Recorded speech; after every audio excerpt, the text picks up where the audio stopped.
New tonight, the drama at the Capitol continues after an active shooter threat shuts down the Capitol grounds, pushing a protest in solidarity with State Representative Nicole Collier out along the street.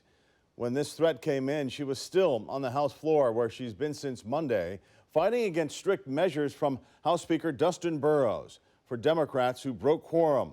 While others evacuated, Collier and other lawmakers who've joined her in solidarity did not have to leave. CBS Austin Farrah Walton continues our live team coverage tonight in the studio with an update on this growing political fallout. Farrah? Well, amidst a chaotic night at the state capitol, Representative Nicole Collier is getting ready for her second night on the House floor. Here's a live look at the floor now from Texas House Democrats. Collier has been there since Monday after refusing to leave with a police escort, which Speaker Dustin Burrows required for Democrats who broke quorum. Collier shared this picture, take a look, on social media of her sleeping at her desk last night. Now, about an hour ago, State Representative Cassandra Garcia Hernandez posted on X about Representative Collier, saying in part, "This woman doesn't rest. She's been on TV, podcasts, live streams, FaceTimes, phone calls, making sure Texans and people across our nation know that we won't be intimidated and we won't be deterred," unquote. In a sign of solidarity this afternoon, several Texas House Democrats ripped up their permission slip and announced they'd be spending the night with Collier on the House floor. Collier had this to say today about her fight earlier. Comfortable. I feel like this is wrong, that they are exercising this type of control over another person just to get what they want. It's un-American. It's not right. Representative Blanca posted this picture on X earlier, delivering sleep masks to the representatives with Collier, saying, quote, "The chamber may be too bright to sleep, but their fight is too strong to dim." In a statement tonight, Jean Wu, who is spending the night on the floor with Collier, says in part, "We are grateful for the Texas Department of Public Safety troopers whose swift and professional response to today's security threat ensured that all representatives, staff, and members of the public were safe." And in a statement to CBS Austin, House Speaker Dustin Burrows says, quote, "Representative Collier's choice to stay and not sign the permission slip is well within her rights under the House rules. I am choosing to spend my time focused on moving the important legislation on the call to overhaul camp safety, provide property tax reform, and eliminate the STAR test." And we did reach out to Representative Collier's team to get an update from her, especially with that active shooter threat at the Capitol earlier. We were told she's not taking any more interviews tonight. But at 10 tomorrow morning, the Texas House is expected to move forward on a mid-decade redistricting effort, which draws 5 more congressional seats for the GOP ahead of next year's election. Reporting live in the studio, Farrah Walton, CBS Austin News.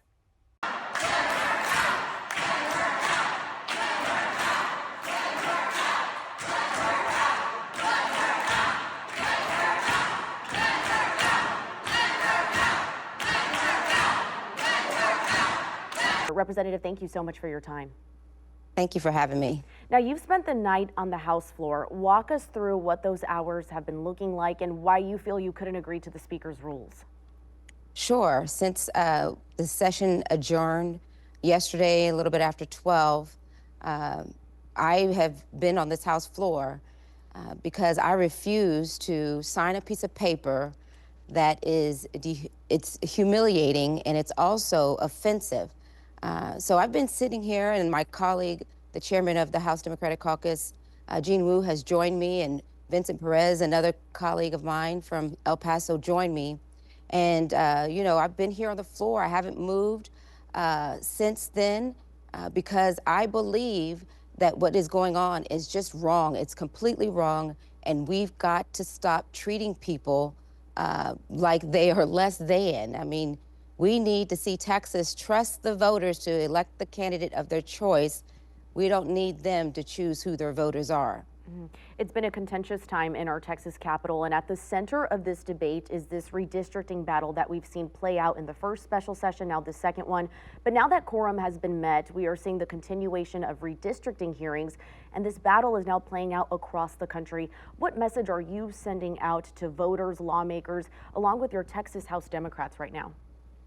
I'm saying to stand strong, stand up against those bullies who try to push you around. You don't have to take it. You have the right to peacefully protest under the law. We have to be able to exercise our First Amendment right. We saw this chamber decide that rigging our maps was more important than providing flood relief.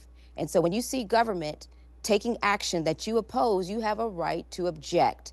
And that's what I'm doing. I am challenging government's decisions that don't put our people first. Mm-hmm. And Representative, you say that you're going to be on the House floor until Wednesday, and Republicans say these DPS escorts are about making sure Democrats like yourself can't break quorum again, but you've called this intimidation. Can you kind of talk about that a little bit? Do you see this as bigger than just redistricting? It is bigger than redistricting, but let's remember, DPS is doing what they have been instructed to do. This is not an act of DPS on their own. They have been instructed and ordered to take out these tasks. I do believe it is very concerning when we see government silence the people or try to control them, then we're no longer in a democracy. That is why we have to stand up against it and fight back, push back, and resist. Representative, last question for you. What's at stake for your constituents and voters of Texas if you back down? All is on the line. Our future, our ability for free and fair elections are on the line. Our ability to challenge government is on the line.